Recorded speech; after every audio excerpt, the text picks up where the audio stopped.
Birshot Morav Rabotai, avec la permission d'Hachem, je vous souhaite à vous tous une bonne semaine. Comme chaque semaine, on parle de la paracha de la semaine.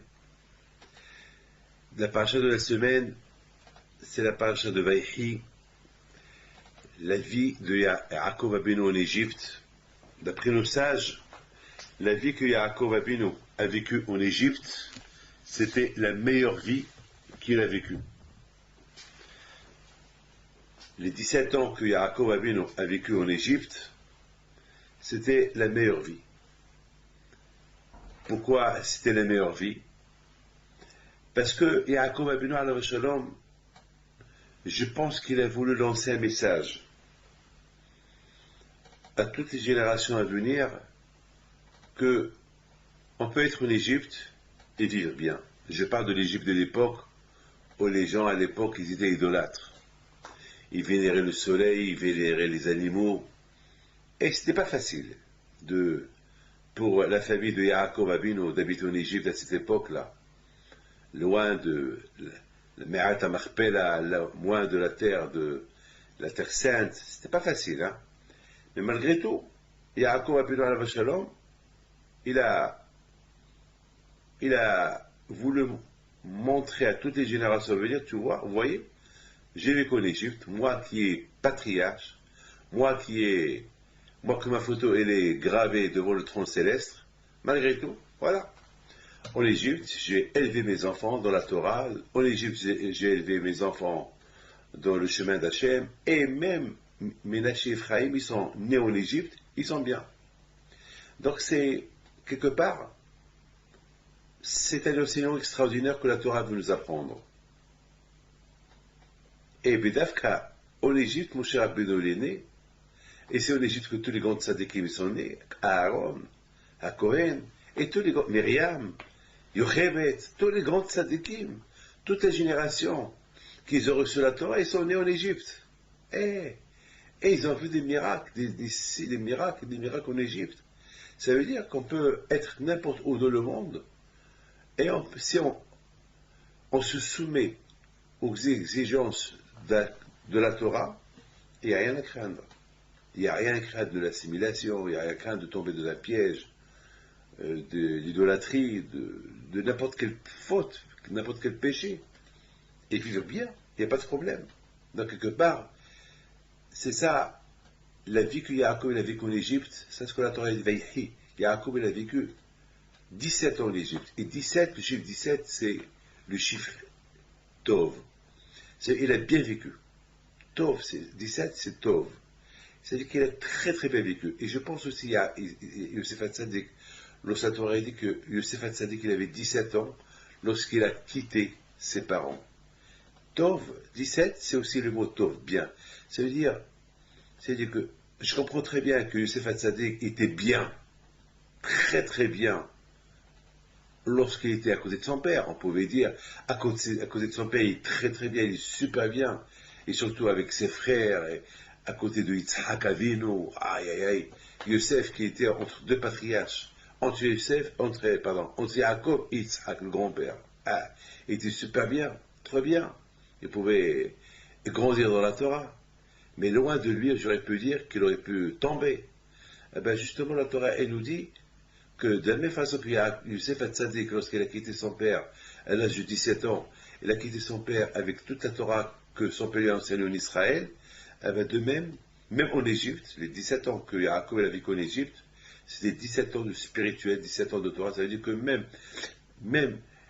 en Égypte, on peut étudier la Torah, comme qu'on a étudié la Torah en Israël, et il n'y a pas de problème. Une comparaison entre Yosef et Yaakov. Yosef a quitté son père, ses parents en Israël à l'âge de 17 ans, un âge difficile, passé l'âge de l'adolescence, l'âge le plus dur, c'est l'âge de 17 ans. 17 ans, c'est là que le garçon il est beau garçon, c'est là que les enfants ils mettent du gel sur la tête, c'est là que les enfants à 17 ans ils veulent se faire beau gosse. 17 ans c'est un âge pas facile, 17 ans. Et malgré tout on a vu qu'il y a Yosef Hatzadik à l'âge de 17 ans. La Torah dit que Yosef il se peignait les cheveux, il s'arrangeait pour être toujours beau garçon. Mais malgré tout, ça ne l'a pas dérangé d'étudier la Torah. Même, ça veut dire que la vie d'aujourd'hui, elle n'est pas en contradiction à la Torah. On peut se peigner, on peut mettre du gel, on peut être beau garçon, mais aussi on peut être beau dans la Torah, dans la religion juive, bien être inspiré de la Torah. Ça veut dire qu'il n'y a pas de problème. C'est-à-dire que la vie d'aujourd'hui, elle n'est pas en contradiction, sauf s'il faut savoir comment il faut la vivre. Ça veut dire que David Pito, moi par exemple, pour que je vive la vie bien d'aujourd'hui, selon la vie, malheureusement la vie d'aujourd'hui, mais la vivre selon la Torah que nous a, il faut que j'étudie la Torah. Mais s'il n'y a pas la Torah, je risque de tomber et vivre comme tout le monde sans faire vivre la Torah avec moi. C'est ça c'est pour ça qu'il faut bien éduquer les enfants avant que les enfants ils découvrent l'Internet, ils découvrent Facebook, ils découvrent les emails des copains, qu'ils découvrent des choses qui peuvent que Dieu préserve, de détourner de la Torah. Eh bien, il faut lui donner un peu de religion. Il faut lui donner une éducation juive. Hanouka. Hanouka, c'est du verbe hinour, c'est du verbe éduquer. Vous voyez que Hanouka, on allume de jour en jour. Chaque jour, on allume. Ça veut dire, on peut pas, il faut beaucoup faire attention. Il ne faut pas qu'on enseigne la Torah à quelqu'un d'un seul coup. On ne peut pas tomber d'un seul coup sur quelqu'un, il faut faire, parce qu'il va rien faire. Mais si chaque jour, on l'éduque, on lui apprend un peu. Il y a beaucoup de gens qui disent, eh ben, je crois que mon fils il grandit, il va apprendre. Non, c'est trop tard. Une fois qu'on a raté c'est comme par exemple, on ne peut pas dire à quelqu'un de sauter des étages. Il faut qu'il monte escalier par escalier pour arriver au dernier étage. On ne peut pas lui dire on va supprimer les escaliers, il va arriver tout seul là-haut. C'est impossible. Donc la religion juive, la Torah, les mitzvot, ça commence par une éducation depuis que le bébé, et les bébés, jusqu'à qu'il commence à grandir, on lui apprend petit à petit, jusqu'à qu'il grandit, et une fois qu'il grandit, il est déjà dans le bain. Mais c'est ça la Hanouka. La Hanouka, c'est symbolique. C'est pas comme Beth Shammai qui disent on allume tout d'un seul coup et chaque fois on diminue l'allumage. Non. On fait comme Beth Hillel qu'on allume une par une. Chaque fois on progresse. Ma'alim Bakodesh. Pourquoi? Parce que la Hanouka, c'est l'éducation. Ça veut dire que, étant donné que les Hashmonaïm, ils ont décrété qu'on allume la Hanouka pour commémorer la perte d'éducation qu'on a perdue à l'époque des Grecs. On a perdu toute éducation juive. On a perdu presque toute la religion. Donc, il y a eu un miracle qu'on est resté juif. C'est un miracle extraordinaire.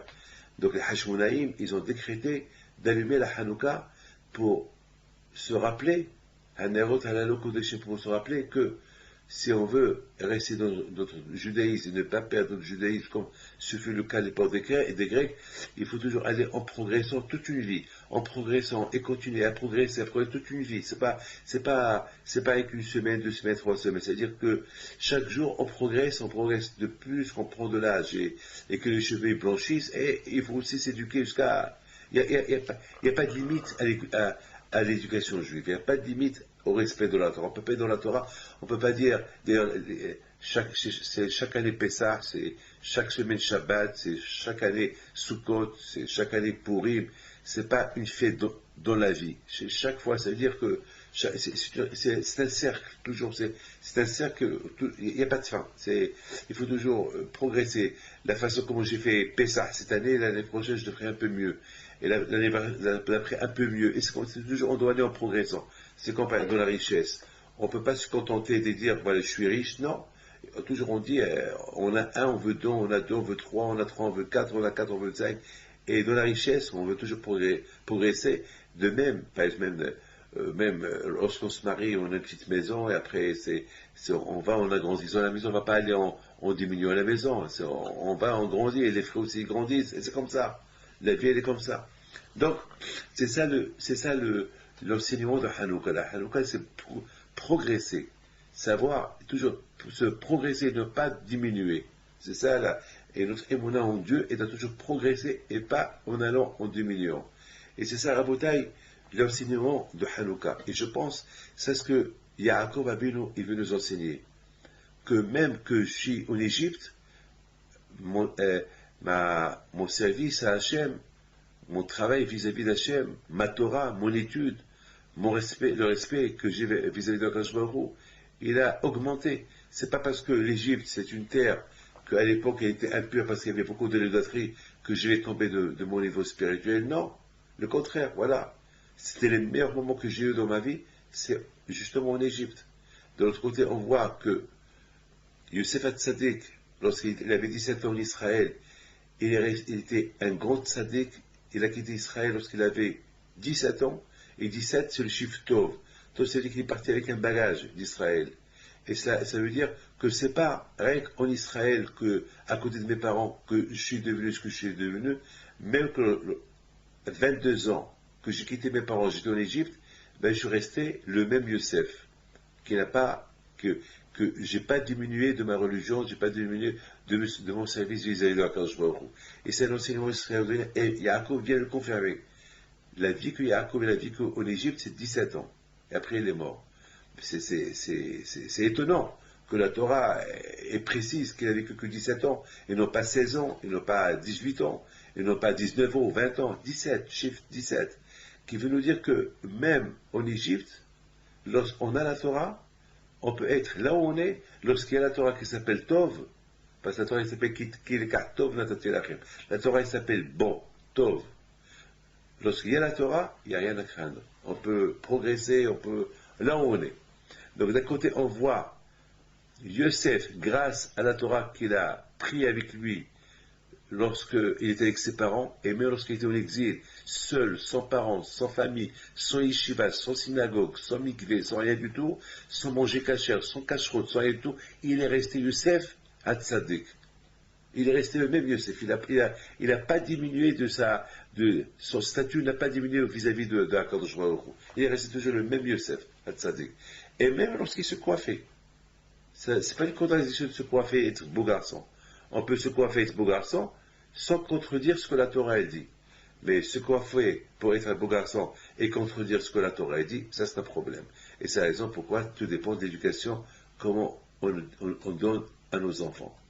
Donc c'est la paracha de la Hanouka, c'est l'éducation, on va en progrès, l'allumage, et la paracha de Yosef et ses frères, c'est aussi en progressant. Si Yosef, il est resté Yosef, c'est parce que jusqu'à 17 ans, tout ce qu'il a fait, jusqu'à l'âge de 17 ans, tout ce qu'il a fait selon les règles de la Torah. Donc, même lorsqu'il a quitté ses parents, il est resté le même Yosef, il n'a pas bougé de son statut. Et maintenant, Yaakov Avinu, il vient confirmer ce qu'on vient de dire.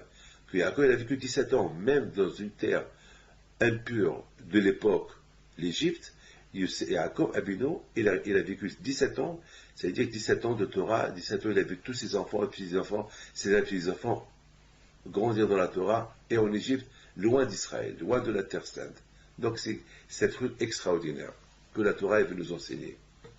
Et comme je vous ai dit, c'est là-bas que Yaakov, c'est là-bas que Moshe Rabbeinu est né, c'est là-bas que le peuple d'Israël est devenu un peuple avant de quitter l'Égypte et recevoir la Torah et rentrer en Eretz Israël à l'époque.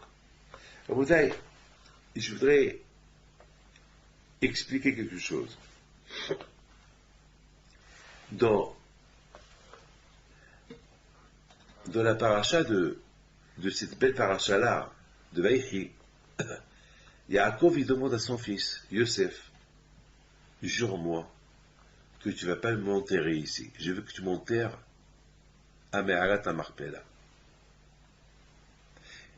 Yaakov a demandé ce geste à Yosef. Yosef Hatzadik alav shalom, il jure à son père qui va accomplir ça, son vœu. Et on voit que Yaakov Avinu, il n'a pas demandé à ses enfants, il a demandé à Yosef cette faveur-là. On aurait pu se poser la question, pourquoi Yaakov ne demande pas à ses enfants? Pourquoi il demande à Yosef? On dit que parce que Yosef, c'est le roi.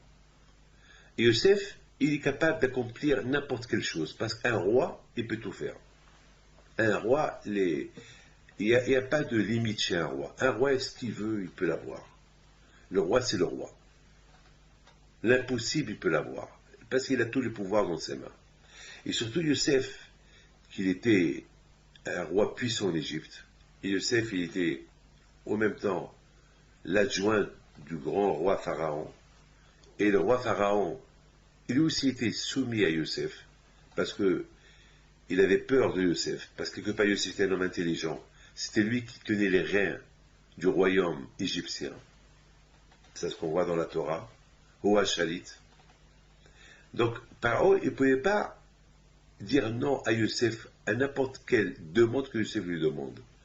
Mais dans la question de l'enterrement de Yaakov, Yaakov Abino, il fait jurer son père. Il fait jurer son fils. On dirait que Yaakov, il avait des doutes. Peut-être son fils ne peut pas accomplir son vœu. Donc il faut le faire jurer. Et c'est ça, la peut-être qu'on va essayer de comprendre. Pourquoi Pourquoi Yaakov fait jurer son fils? Parce que lorsqu'on jure, on ne peut plus annuler le serment. Surtout quelqu'un qui vient de mourir. Surtout Yaakov Abino, lorsqu'il fait jurer quelqu'un. Yaakov, c'est un patriarche. Si Yaakov fait jurer quelqu'un, c'est pas n'importe qui fait jurer, c'est Yaakov. C'est Yaakov Abino à la Shalom. Il ne faut pas imaginer la Kedusha de Yaakov Abino. Alors, on se pose la question, on comprend que Yaakov n'a pas demandé à ses enfants. Il a 11 enfants, il ne les a pas fait jurer. Pourquoi? Parce que il s'est dit, mes enfants, peut-être, ils ne peuvent pas peut-être accomplir mon vœu. Pourquoi? Parce que peut-être, ils ne sont pas capables. La preuve qui demande qu'à Yosef. Parce que, n'oubliez pas une chose, que Yaakov et ses enfants, ils se mettent en Égypte. L'esclavage a commencé. Hachem, il a dit à Abraham Abino, tes descendants vont être esclaves pendant 400 ans dans une terre qui ne leur appartient pas. Donc Yaakov Abino, la Gemara dit que Yaakov Abino, il a vu 600 000 juifs sortir de lui en Égypte, en l'espace de 17 ans. Vous imaginez quoi? En l'espace de 17 ans, il y a eu déjà 600 000 juifs. Imaginez-vous, s'il n'y avait pas les Shoah, s'il n'y avait pas les pogroms, pendant 3-4 000 ans, depuis que les juifs existent, combien aujourd'hui on aurait été? Imaginez-vous. Bon, le plus important, c'est qu'on est là, Baruch Hashem, qu'on est là, qu'on est nombreux ou moins nombreux, Baruch Hashem, même avec la Shoah, avec tout ce que Hitler a voulu faire, exterminer le peuple juif, Baruch Hashem, grâce à Dieu, on est là. Baruch Hashem, on est là. On est là avec la Torah, bien sûr. On n'est pas là simplement avec, pour dire on est là, non, on est là en respectant la Torah et les mitzvot, Baruch Hashem, c'est ça le plus important. Notre présence ici, c'est pour respecter le monde et aussi se faire respecter lorsqu'on respecte le monde et se faire respecter aussi. Il ne faut pas qu'on gêne d'autres personnes par rapport à notre religion.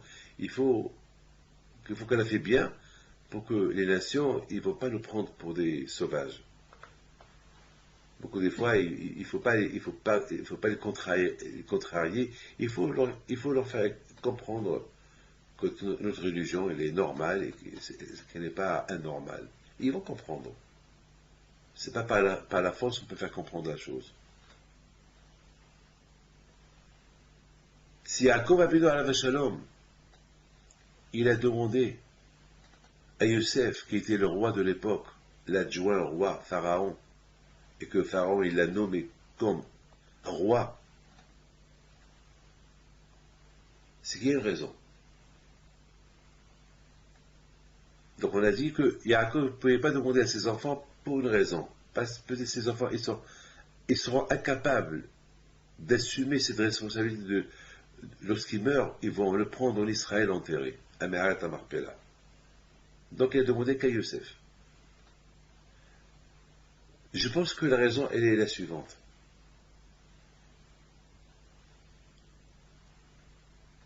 Youssef HaTzadik, non seulement qui était symbolique, Youssef HaTzadik, non seulement qui était roi, mais Youssef HaTzadik, il savait comment faire les choses. Lui seul, il pouvait obtenir la permission de Pharaon pour prendre Yaakov et l'enterrer en Israël. Parce que ses frères, là, ils sont en Égypte, ils sont en exil. Ils vont commencer dans les 400 ans de l'exil. Mais Yosef Hatzadik, lui, c'est autre chose. Houa Shalit. Yosef Hatzadik, il est venu en Égypte 22 ans avant eux. Il avait la tombe égyptienne dans ses mains. Il avait même Paro dans ses mains. Et Paro ne connaissait que Yosef. Il pouvait dire non à ses frères s'ils lui disent on veut prendre papa l'enterrer en Israël. Parce que pour Paro, le corps de Yaakov, il est saint. D'ailleurs, depuis que Yaakov est venu en Égypte, la famine a arrêté. Donc, la sainteté de Yaakov est devenue symbolique aux yeux des Égyptiens. Donc, même son corps, on ne pouvait pas le laisser quitter l'Égypte. Parce que le corps de Yaakov, c'est un corps saint. Il apporte du bien à l'Égypte. D'ailleurs, Yaakov fait une bénédiction à Paro. Il lui dit, chaque fois que tu descends au Nil, le Nil, il viendra vers toi, il va donner, il y aura l'abondance dans l'eau. Une bracha de Yaakov. Que l'Égypte, où il n'y avait pas la pluie, c'était toujours une terre sec, le Nil, l'eau du Nil était en abondance. Et grâce au Nil que toute l'Égypte, elle vivait. Elle avait de l'eau en abondance. Du Nil, on faisait des rivières et des ruisseaux pour faire boire toute l'Égypte. Donc, Yaakov, c'est une bracha. Et quitter, si Yaakov, il meurt, et le faire quitter l'Égypte, on va trouver une opposition de Paro. Parce que pour Paro, Yaakov, le corps de Yaakov, c'est une bénédiction pour l'Égypte. Il ne va pas laisser. Mais Yosef, il peut. Yosef seul, il a ce pouvoir. Lorsqu'il va aller chez Paro, il va dire, j'ai juré à mon père, il faut que je le prenne en Israël enterré. Paro, il ne va pas refuser à Yosef. Alors on va expliquer pourquoi. Voilà. Quelle est la raison? Qu'est-ce qu'il y avait en Yosef de spécial que les autres n'ont pas? Alors maintenant, pour comprendre ça, on va essayer de comprendre un peu le début de l'histoire. Écoutez bien, mes enfants. La Torah nous raconte, lorsque Yosef était esclave en Égypte, il a vécu le pauvre plus de 12 ans dans les puits, dans les prisons, les prisons les plus horribles et terribles qui pouvaient exister, sans clim, sans rien du tout. Et les prisons de l'époque, c'était souterraines, avec les cafards, les souris. On ne peut pas imaginer. Les prisons d'aujourd'hui, ils sont modernes. Mais les puits de l'époque, ils n'étaient pas modernes. Les gens mouraient, les gens pourrissaient dans ces caves-là, avec les odeurs et tout cela. C'était la fin pour eux. Celui qui était emprisonné, c'était la fin pour lui. Et Yosef Hatzadik, le pauvre, il a souffert. Il a souffert, le martyr. Et jamais il n'a demandé pourquoi. Et toujours il a accepté. Aujourd'hui, quelqu'un qui a un petit problème, il respecte, et pourquoi le bon Dieu m'a fait ceci, pourquoi le bon Dieu m'a fait cela. Et Yosef Hatzadik alayhi salam, avec toutes les souffrances qu'il a souffert, il n'a pas dit pourquoi. Il aurait pu se révolter. Imaginez-vous, vous qui êtes en train de me voir, imaginez-vous que vos frères, ils vous prennent, ils vous jettent dans un puits, ils vous vendent. Ils vous font du mal, ils vous jettent dans un puits où il y a des scorpions, des serpents. Et après, ils vous vendent. Et après, avec l'argent de la vente, ils vont acheter des paires de chaussures. Imaginez-vous, vous êtes dans le puits, et vous entendez vos frères qui vous ont vendu en train de chanter, de discuter, de manger. Et toi, dans un puits, en train de crever à la faim. Et imaginez-vous ça. Yosef Hatzadik aurait pu faire une dépression. Yosef Hatzadik, il aurait pu même perdre sa religion. Il aurait pu contester la volonté de Dieu. Comment toi, Dieu, tu m'as fait ça? Comment mes frères m'ont fait ça? Avec nous, un frère, à nous, il nous fait du mal, on ne lui parle pas toute une vie. Regarde Yosef, le mal qu'ils ont fait, ses frères. Quel enseignement on doit apprendre de Yosef?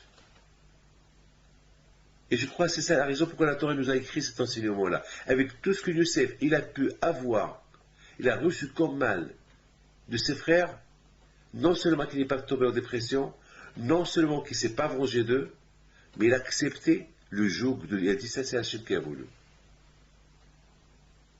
Parce que il aurait pu dire non, c'est Hachem, il ne peut pas vouloir qu'on me fait ça. C'est mes frères, ils sont méchants, c'est des Shaim. Comment ils m'ont fait chose pareille? Non. Il les a pas appelés Shaim. Le contraire, il a dit mes frères, c'est des Tzadikim. Et s'ils ont fait ça, ils ont une raison pour faire ça. La preuve, ils l'ont fait jurer. Il a dit Youssef, voilà, on te fait jurer, n'approche pas la maison. Il ne faut pas que papa il sait que tu es vivant. Et il a accompli le vœu. Même lorsqu'il est devenu roi, il aurait pu envoyer des messagers à son père. Papa, je suis vivant. Il n'a pas fait. Il respectait la volonté de son frère, de ses frères. Il s'est dit, bon, il y aura une rencontre un jour, parce que d'après la logique, ça ne peut pas être mes frères qui m'ont fait ça. Ça ne peut venir que de Dieu. Voilà comment Youssef voyait ces choses-là. Qui pèse comme Youssef? Ces gestes de Youssef à Tzadik, ils ont fait que Youssef est devenu un tzaddik. Il est devenu un malach, un ange. Parce qu'un homme ne peut pas faire ce qu'il a fait Youssef. Rester tzaddik en Égypte. Accepter le mal que ses frères lui ont fait. Et lui ne réagit pas. Et lui, il le fait. Et en plus, lui, il ne conteste pas ce que Dieu a fait. Il a pris le chemin de ses parents. Comme Abraham, Isaac et Yaakov. Tous les coups qu'ils ont reçus, Dieu leur fait des promesses, des bonnes promesses, et ils reçoivent le contraire. Ils n'ont jamais posé de questions. Ils acceptent. Aujourd'hui, plein de gens, pour le petit problème qu'ils ont, ils viennent me voir et me disent et pourquoi le bon Dieu m'a fait ceci? Et pourquoi le bon Dieu m'a fait cela? Et pourquoi? Et que j'ai fait, que j'ai fait, que j'ai fait. Beaucoup de fois, j'entends des gens qui rien qu'à respectent. Combien de fois, j'ai des milliers d'histoires. Il y a des gens qui viennent chez moi et me disent ouais, on fait la Torah, on fait le Shabbat, on fait ceci, on fait cela, pourquoi on a ces problèmes? Parfois, je pose des questions. Tu fais Shabbat? Ben oui, je fais Kiddush. Kiddush. Mais ce Shabbat, c'est pas que le Kiddush. Le Shabbat, c'est le Shabbat. Shabbat, c'est du verbe s'asseoir. Shabbat, c'est du verbe éviter, ne pas faire, ne pas créer, ne pas travailler, ne pas allumer, pas de télé, même mettre la télévision sur automatique et s'allume et s'éteint. C'est péché. Shabbat, c'est Shabbat. Shabbat, c'est spirituel. Il n'y a pas de télé, Shabbat. Tu peux même pas la mettre sur automatique. Elle s'allume seule et s'éteint seule. Non. Shabbat, c'est la prière, c'est la Torah, c'est la dafina, c'est la salade cuite, c'est la famille, c'est les chants. C'est ça, Shabbat. Bah, puisqu'il n'y a rien de tout ça, alors, où est ton Shabbat? Le Shabbat, c'est pas le Kiddush, c'est ce qui entoure le Kiddush. C'est ça le Shabbat. Yosef Hatzadik, avec tout le mal qu'il a eu, jamais il s'est posé de questions. Et voilà. Il y a toujours une fin à tout, hein. Mettez ça dans la tête. Un homme peut souffrir, qu'il sache. Il y a une fin à sa souffrance. Et c'est ce qui s'est passé. À la fin, Yosef, il découvre deux messieurs qui font un rêve. Il leur traduit le rêve, il leur explique le rêve, et il dit à quelqu'un, l'un de toi, par haut, il va te prendre, et toi, tu vas devenir ministre. Après, il lui dit, je t'en prie, le jour que tu deviens ministre, pense à moi. Par la parole qui me libère d'ici.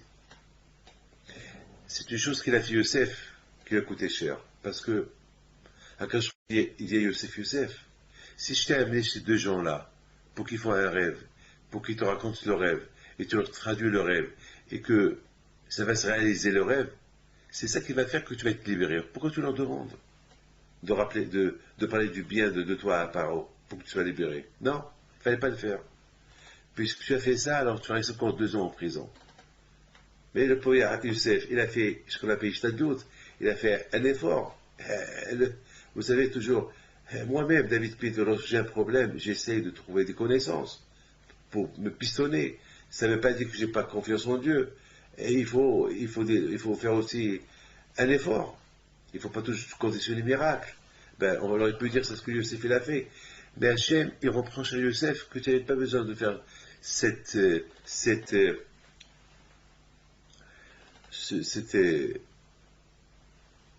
cette avance de demander aux personnes-là de mentionner ton nom à Paro parce que tu n'avais pas besoin.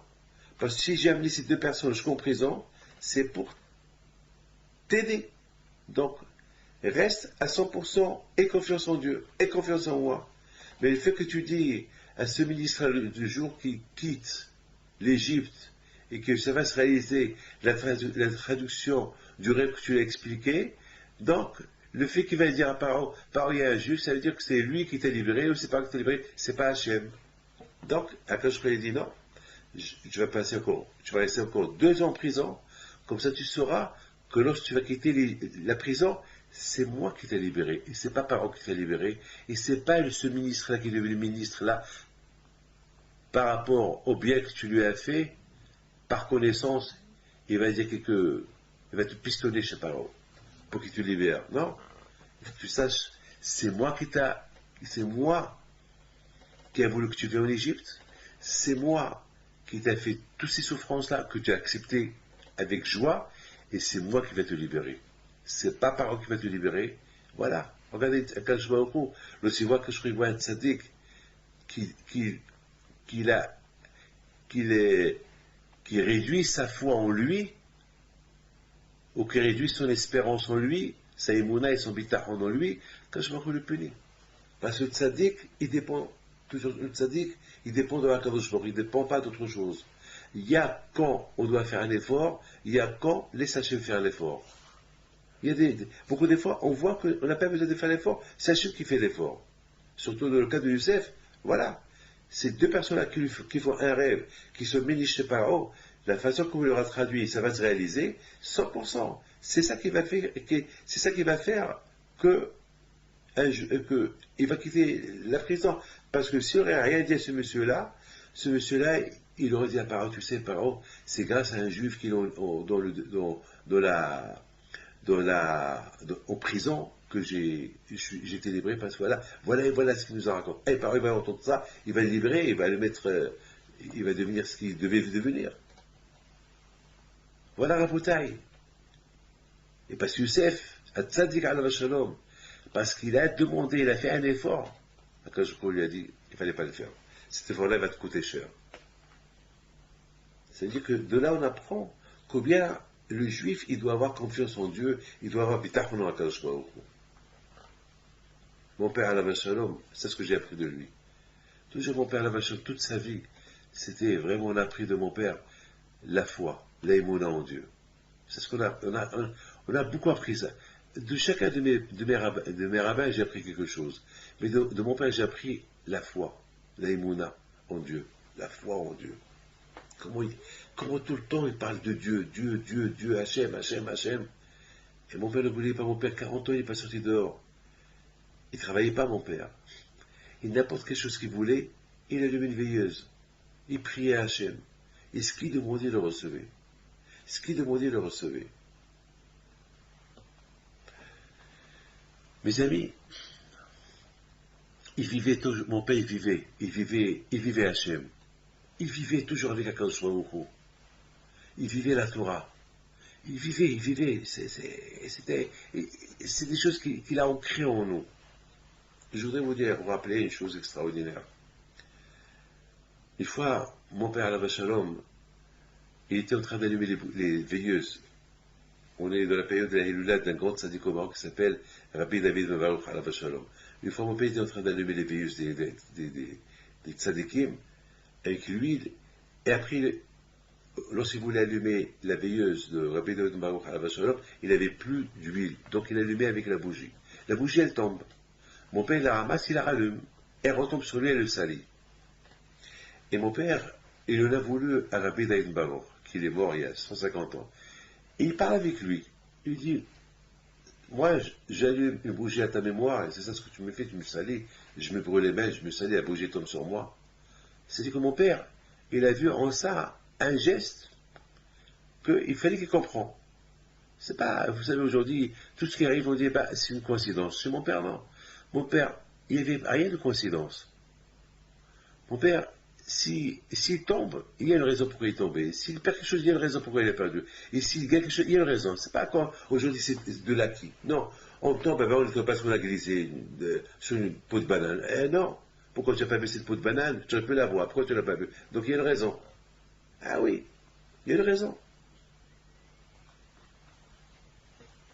Il y avait mon frère, Rabbi Haïm, il dit à mon père, papa, c'est logique, mon frère il avait peut-être 10 ans.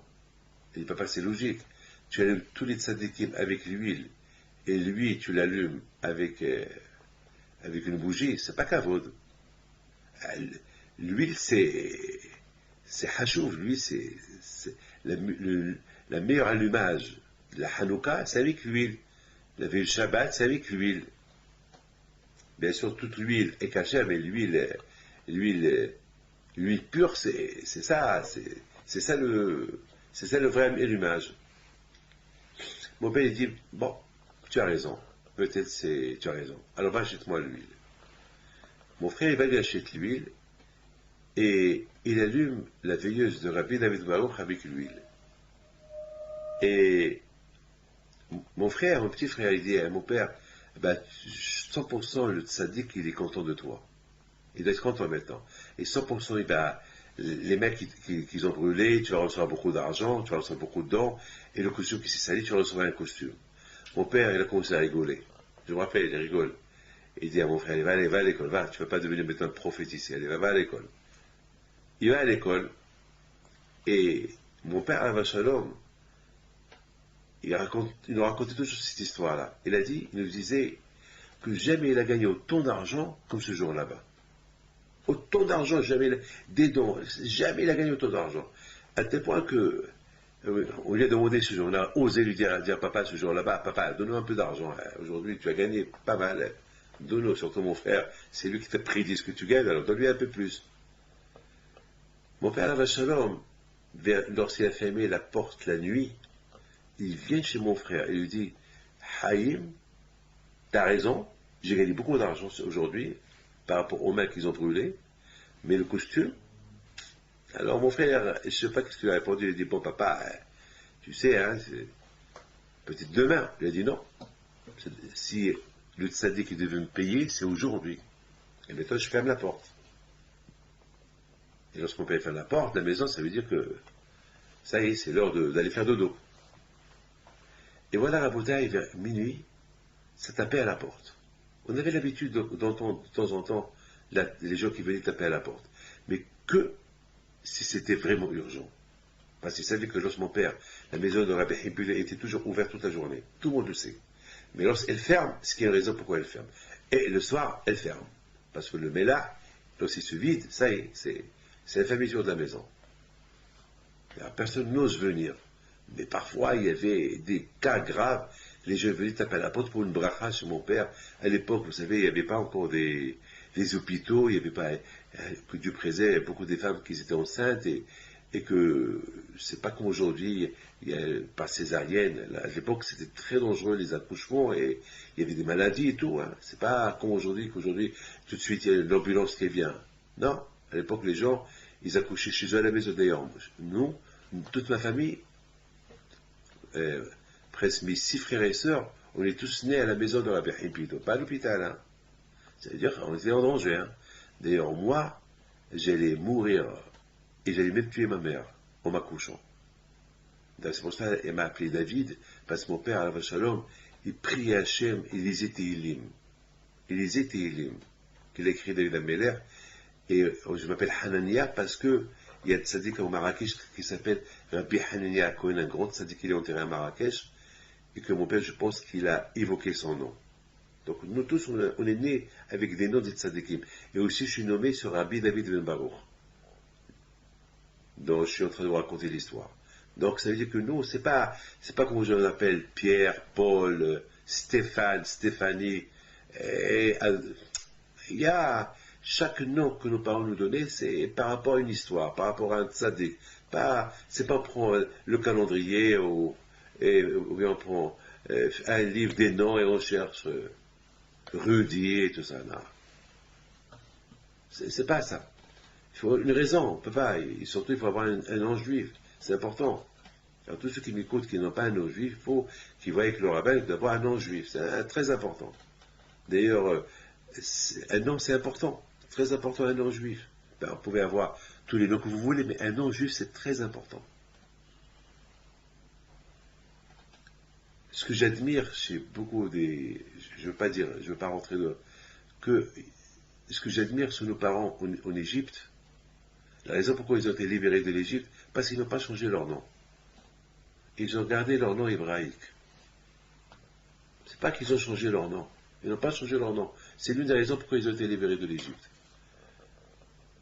Donc, à Bretagne, lorsque ça tape à la porte à minuit, c'est qu'il y a une raison. Et mon père, il entend quelqu'un qui tape à la porte. Vite, tous on descend avec lui. On a sursauté, on avait l'habitude déjà. On descend avec papa. Et mon père, il ouvre la porte. Il y avait un qui s'appelait Monsieur Simini. Et ce Monsieur Simini, il avait une fabrique. Il fabriquait du tissu. Et il a, ce jour là-bas, ça lui a pris une pensée, il faut qu'il fasse un costume à mon père. Et il a donné l'ordre au tailleur de fabriquer pour le même jour un costume pour mon père. Et il a dit, mais c'est pas possible, il a dit, même si vous le finissez à 11h du soir, je vais lui prendre. Et il vient chez mon père, il dit, Rabbi Moshe, je sais pas pourquoi, je t'apporte un costume. Mon père, tout de suite, il regarde mon frère. Et mon frère, il le regarde avec victoire. Tu sais, papa, avec les tzadikim, on ne joue pas. Tu as manqué le kavod à Rabbi David Mahor, tu l'as allumé avec une bougie, il t'a montré qu'il n'était pas content de toi. Et tu as réparé la faute en allumant comme tous les tzadikim avec de l'huile, parce que Rabbi David Mahor, il n'est pas moins que les autres. Pourquoi les autres, tu l'allumes avec l'huile, tu les allumes avec l'huile et lui avec une bougie? C'est pas normal. Donc, il a montré son mécontentement. Les tzadikim, ils ne sont pas morts, ils sont vivants. Donc, il t'a fait gagner beaucoup d'aidants aujourd'hui par rapport à ce que tu as fait, parce que tu t'es brûlé les mains, et voilà, il t'a donné un costume qui t'a sali. C'est une histoire comme, on l'a vécu cette histoire, c'est pas qu'on nous l'a raconté. Regardez la grandeur de Rabbi Denbach, il n'est pas mort, il est vivant. Rabbi Hippolyte n'est pas mort, il est vivant. Yaakov Abinu n'est pas mort, il est vivant. Chacun qui étudie la Torah, il n'est pas considéré comme mort, il est vivant. Donc on comprend très bien que Yaakov Abinu, il a laissé un message pour tout le monde. Chacun qui est attaché à la Torah, même qu'on l'enterre, il est considéré comme un vivant. C'est pour ça qu'on dit, les tzadikim, même après leur mort, on les appelle les vivants. Voilà, mes amis. Donc, Rabotaï, regardez, cette belle histoire que je vous ai racontée, c'est super. C'est une histoire qui nous ramène. C'est pas comme la raconter, je l'ai vécu, je l'ai vu. J'étais là. Et j'étais là. On a vu l'histoire. J'ai vu toute l'histoire. C'est pas qu'on l'a raconté. J'ai vu ce que mon père il a fait. C'était pas une faute. Mais quelque part, c'est pas qu'un vote pour le tzaddik, que tout le monde, tous les tzaddikim, tu les allumes avec de l'huile pure, et lui, tu l'allumes avec une bougie. Quelque part, non. En plus, la bougie s'éteint après une demi-heure, et les autres verres, ils vont rester allumés 24 heures. Non. Il a montré son mécontentement. Et mon père, il a compris. Alors, il a sali mon père, il a brûlé ses mains avec la bougie, et mon père, il a compris, il a le sang, il a réparé tout de suite la faute qu'il a fait, et le tzaddik, il a payé le même jour. Voilà. Le même jour, il a payé. Vous voyez, Rabotaï, c'est ça les tzaddikim. C'est ça, Rabotaï, les tzaddikim. On ne peut pas imaginer Yosef Hatzadik Alav Shalom lorsque Paro, maintenant, c'est pour ça que Yosef Hatzadik il a été puni. Parce qu'un jour, il a dit, jusqu'à maintenant tu as confiance en moi, et maintenant tu décales de la confiance, tu dis à ce monsieur-là que tu viens d'expliquer le rêve, que s'il soit libéré, qui parle, qui te pistonne chez Paro pour que tu te libères, et si tu pistonnes chez Paro, il va te libérer, tu vas devenir un roi. Laisse-moi, tu as confiance en moi, continue. Alors 2 ans, il reste encore en prison. Pendant 2 ans, Youssef, il a réparé son manque de confiance en Dieu. Et là, Paro, il fait un rêve. Il fait un rêve super. Mais un rêve qui l'a rendu fou. il a fallu que Youssef vienne lui expliquer le rêve. Il lui a expliqué le rêve. Il lui a dit, tu vois, ton rêve que tu rêvais, c'est 7 ans de famine et c'est 7 ans d'abondance. Il va avoir l'abondance, mais après il va avoir 7 ans de famine. Et ça, il va tellement 7 ans de famine jusqu'à que les gens vont oublier l'abondance qu'il y avait. Ils vont devenir toute la richesse qu'ils ont fait en 7 ans, ils vont tout perdre. Alors maintenant, Pharaon, je te donne un conseil, trouve quelqu'un qui gère pendant les 7 ans de l'abondance, de garder, de préparer des provisions pour les 7 ans qui va pas avoir l'abondance, qui va avoir la famine. Là, Youssef Hatzadik, tout le monde pose la question, mais de quoi il se met Youssef pour donner un conseil à Pharaon? Pharaon lui demande de lui expliquer le rêve, c'est tout. Mais pourquoi il lui donne un conseil? Eh bien justement, la réponse elle est simple. Parce que le rêve de Pharaon est tellement difficile à accomplir, il faut vraiment quelqu'un qui gère ce rêve-là, qui gère les conséquences de ce rêve-là. Et quelqu'un qui va gérer les conséquences de ce rêve-là, ça, il faut que Pharaon le trouve. En plus, j'ai pensé une chose extraordinaire. Youssef, il s'est dit, maintenant que je suis devant Pharaon, et que Pharaon croit en moi, eh bien, si je ne lui donne pas ce conseil, quand un jour je vais devenir un roi comme j'ai rêvé, parce que Youssef, il a rêvé qu'il était roi. Il a rêvé qu'il était un roi. À quand maintenant, il voit le début de son rêve s'accomplir. Il est devant un roi. Et que le roi il a besoin de lui. Et que c'est lui maintenant, et le roi il dépend de lui. Et que c'est lui maintenant qui explique son rêve. Donc c'est le moment où jamais de profiter de l'occasion. De dire au roi, il faut que tu trouves quelqu'un. Youssef Hatzadik, il a dit, puisqu'Hachem m'a emmené jusqu'à chez lui, jusqu'à chez le roi, donc ça veut dire que Hachem, il veut que je lui demande, que je lui dise, que je lui donne un conseil. Parce que ce rêve que Pharaon a fait, personne n'a réussi à lui expliquer ce rêve. Et même les gens qui ont réussi à expliquer le rêve à Pharaon, Pharaon n'a pas accepté leur explication. Et maintenant on voit que Pharaon, il accepte l'explication de Youssef. Donc ça veut dire que c'est Hachem qui a voulu. Que Pharaon, il accepte l'explication de Youssef et pas l'explication des autres. Parce qu'il dit que son explication elle est mieux que celle des autres, peut-être celle des autres elle est mieux. Mais le fait que Pharaon n'a pas accepté l'explication des autres, il a accepté que l'explication de Youssef, ça veut dire que c'est Hachem qui a voulu. Donc Youssef il a compris que maintenant, c'est le moment où jamais de profiter de l'occasion.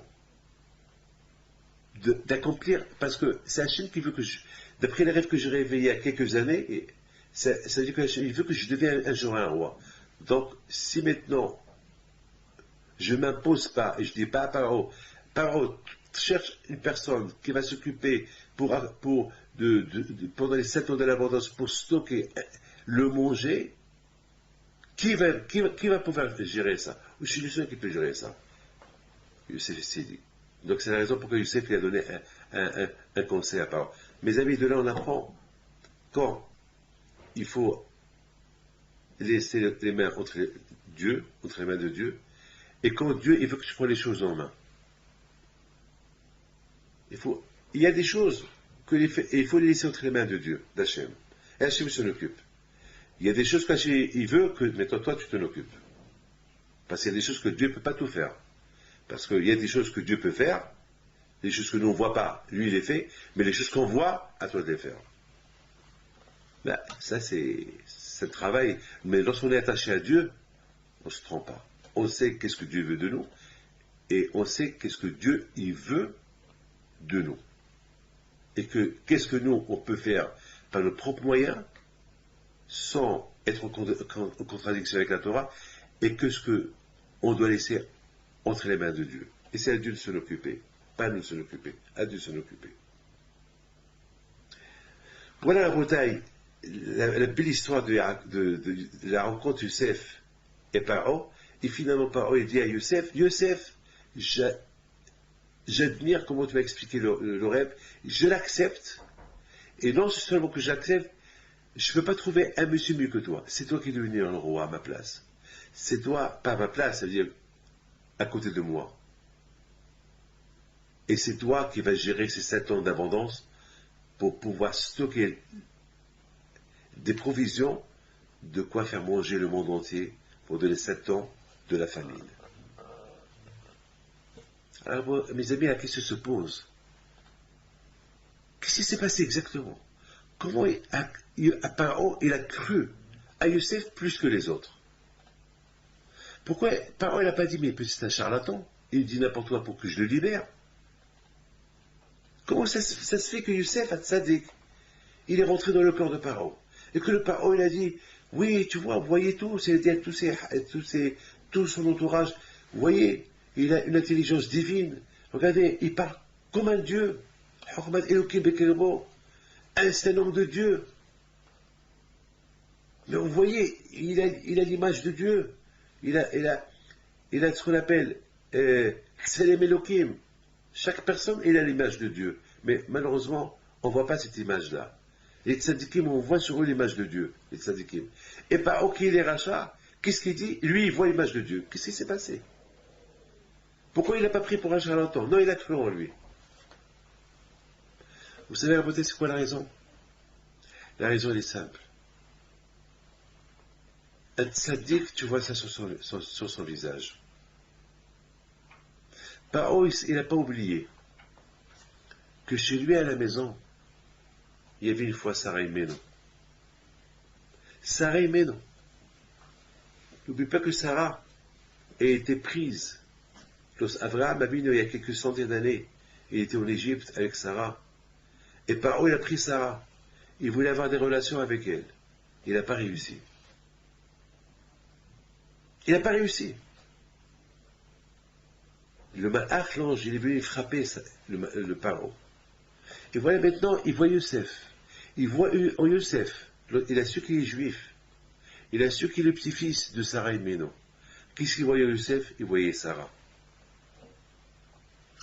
C'est extraordinaire. Paro est arrivé à voir la vérité. Il s'est dit,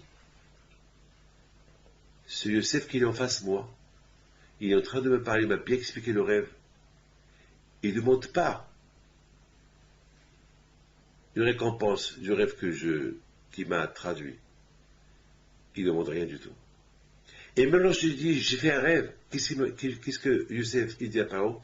Je vais t'expliquer le rêve selon ce que Hachem il va me dire. C'est-à-dire que Youssef Hatzadik, il met toujours Akadosh Baruch Hu en avant. C'est pas Zama que c'est moi qui va faire. C'est grâce à moi. Non, c'est grâce à Hachem. Tout est grâce à Hachem. Pharaon, il a vu en Youssef Hatzadik. Il aurait pu Youssef se sauver de cette grotte où il est, de cette prison où il est. Il ne s'est pas sauvé. Parce qu'il est aimé, parce qu'il est esclave. Et un esclave, il ne se sauve pas. Alors que Youssef, il avait tout le pouvoir de se sauver. Il était fort.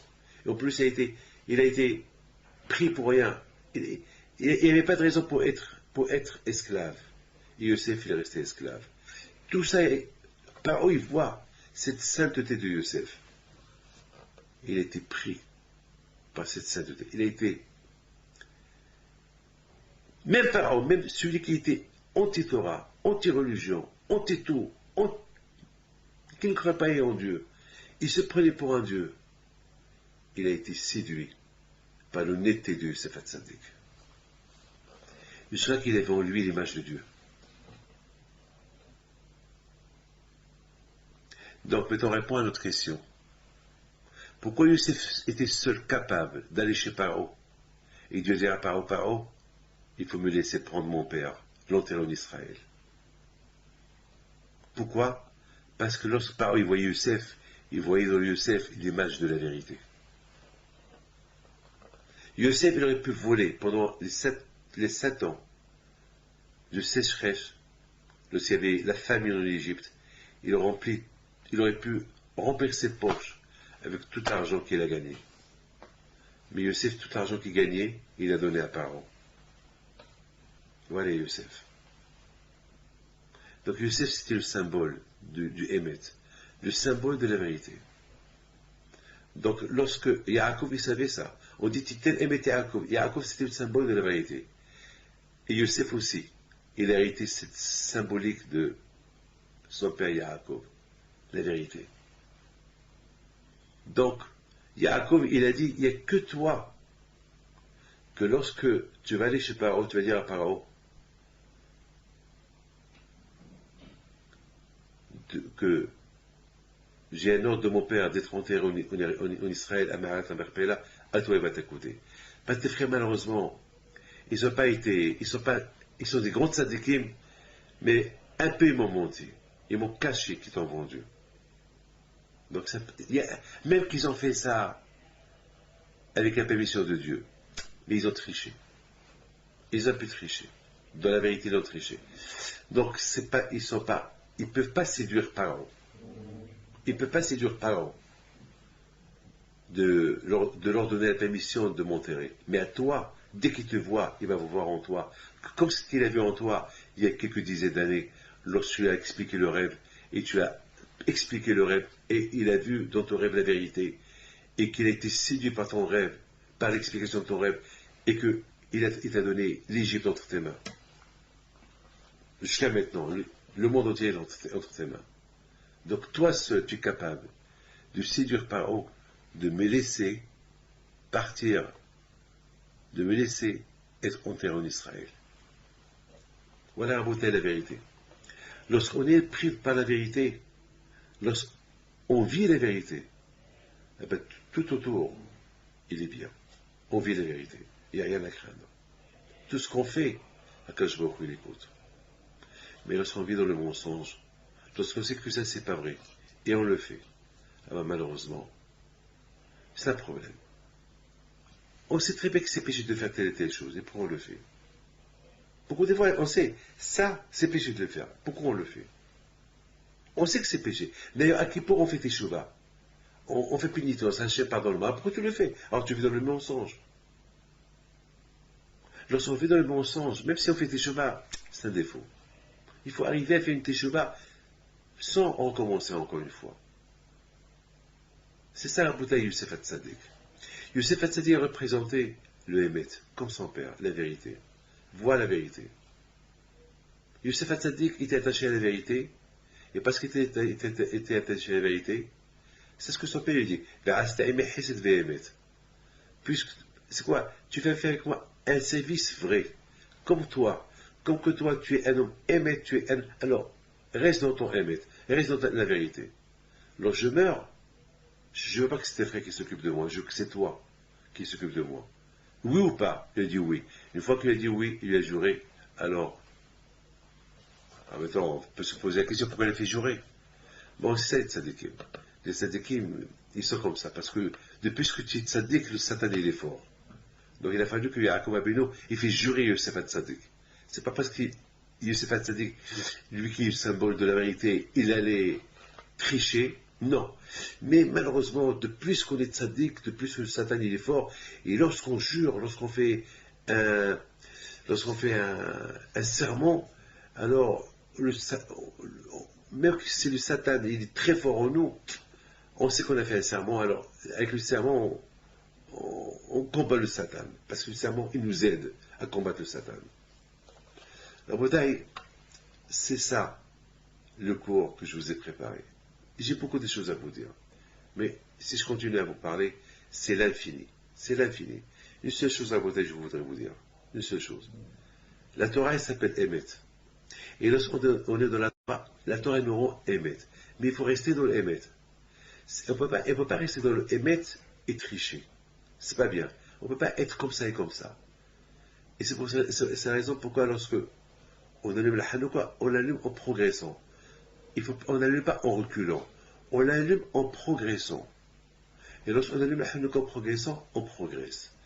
Je vous bénis à vous tous, que le bon Dieu vous protège, je vous donne à vous tous la santé, bracha be'atzlacha, bonne semaine, et que Hachem vous protège. Et je vous en prie, comme chaque fois je vous dis, diffusez ce cours-là autour de vous, appelez tout le monde, et dites à tout le monde que chaque mercredi soir, il y a ce cours-là sur Internet qui peut se brancher sur Internet et voir ce cours en direct, si Dieu veut, pour pouvoir apprendre des enseignements de la Torah et que le bon Dieu protège. Amen.